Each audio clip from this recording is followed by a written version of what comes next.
For the octagon, they can do two things. They can either say that this is the edge length, or they can choose to say A oblique F equals to 80, 90, 100, 110, 120, their choice. Okay. Now, if they give you this, then again, you first have to construct the octagon. And I hope you remember how to construct an octagon. N minus 2 into 180 upon n, n being the number of sides. So if n is 8, 8 minus 2 into 180 should give you 1080 upon 8. That means this should be 135 degrees. So that is the internal angle, one internal angle. So one option is, let's say you've been given 30 and you will have to then construct an edge length of 30, put the protractor, figure out where your 135 degrees comes, same distance you mark over here, then again you put 135, figure out where this comes, then again you put 135, figure out where that comes.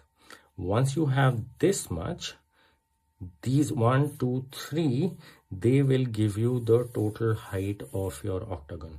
You can choose to make the rest, but the height isn't going to change. So why make it? Unless they haven't asked for it. So if they say that we want to see an octagon, then obviously you make the rest of it. But if they haven't, then you only need this much.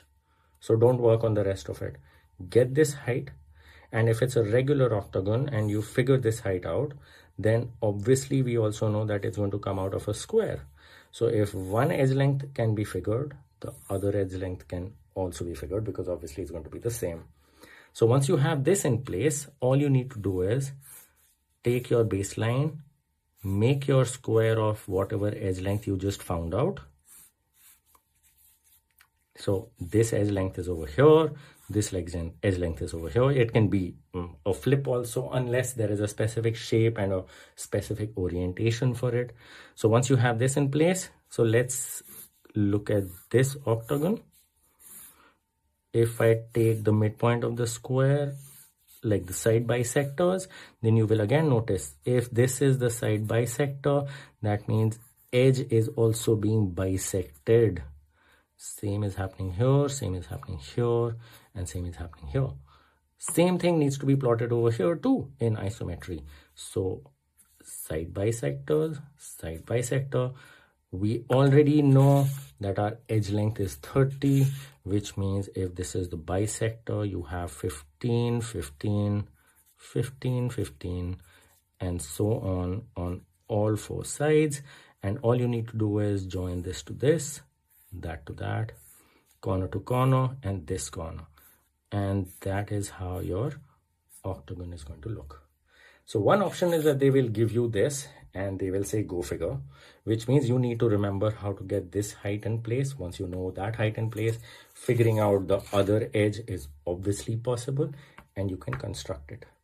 The other option is that they may choose to say AF, which is what I showed you here, equals to 80. Always remember, this means alternate face. So this face and its alternate face being that face. So this distance is 80, which means this distance, alternate faces, is also 80.